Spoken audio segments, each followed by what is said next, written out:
All right, what's up, guys? Today I want to talk about the ideal balance between campaign versus flow revenue in Klaviyo. Here's the thing about the split between campaign versus flow revenue. I wouldn't look too much into this. If you're wondering, there's going to be a split between campaigns. In this case, it's 76% campaigns, 23% flows. So a lot of people wonder, what's the difference? Like, why should I care about campaign versus flow revenue? Like, is something good? Is something bad? I really wouldn't look too much into this. For example, here's one of our clients. In May, they had 66% of revenue from campaigns and 33% from flows. So as you can see, 66, 33. In June, they had 7% from campaigns and 93% from flows. And their overall email revenue went from 10.7K per month to 12.7K per month. And it's a completely different change. So it really honestly doesn't matter too much. It's okay to look at it and it kind of gives you a little bit of data, but it's not super conclusive. There's no straight answer like, oh, this is amazing, this is terrible. You just have to realize that sometimes you could have the best email inputs ever and you could have the best campaigns ever, and maybe they only bring in 20% of your email revenue. That doesn't mean you have bad campaigns necessarily. It just means that the outputs aren't what you expect. Because sometimes people run into this issue where campaign revenue is really low. Campaigns are only bringing in like 9% or 20% of all of their Klaviyo revenue, and it's like an 80-20 split.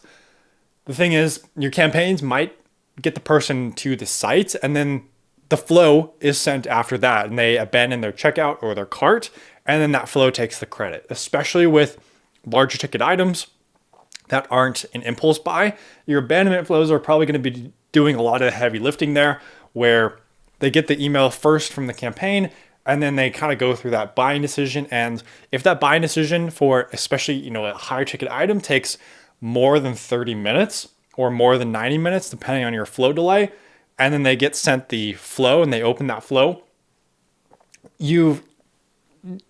essentially that flow is going to take the credit for what the campaign started. So it's not an exact science. It's just how attribution works with Klaviyo. It's called a cooperative multi-channel model, where the last message within that open attribution window gets the attribution. So within 5 days, whatever the last message is, that's going to be what gets attributed. So if the campaign is sent first and the flow email is sent later within that window, within that 5-day window, the flow email is going to get the attribution. So that is why flows are going to do a lot of the heavy lifting. Now, the opposite way around, if you've been nurturing someone with the welcome flow for 8 days and they finally make a purchase and they happen to open a campaign during that period, the welcome flow could have been doing 99% of the work, and then the campaign moved them over the edge, and it's just weird. So again, there's a lot of variables going on, and it's not as simple as, oh, I sent one email and they made a purchase completely off of that email. There's a lot that goes into it. And so if campaigns, for example, are only 20% of your overall revenue, stopping them would probably decrease email revenue by more than 20% because of just how attribution works. And not every email that you send is going to directly lead to a sale and exclusively be the only thing that they looked at before they made the sale. So campaigns might be more of a support function, and flows just might take a lot of the credit. I would look at more at overall email revenue as a better metric. So generally we like to look at, is this brand doing at least 25 to 35% of their revenue from email marketing? In this case, this brand's doing way more than that. We want to look at this overall percentage instead of looking at the breakdown between campaigns and flows, because it fluctuates so much and it really there's no rhyme or reason most of the time. Awesome. That was it. If you're running a D2C ecom brand, you now have two options. There's a lot that we went through and that we touched on.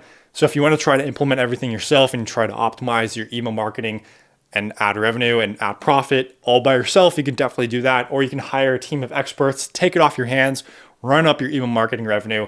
If you're interested, go check out zhs-ecom.com and book a call there so we can talk about a win-win partnership.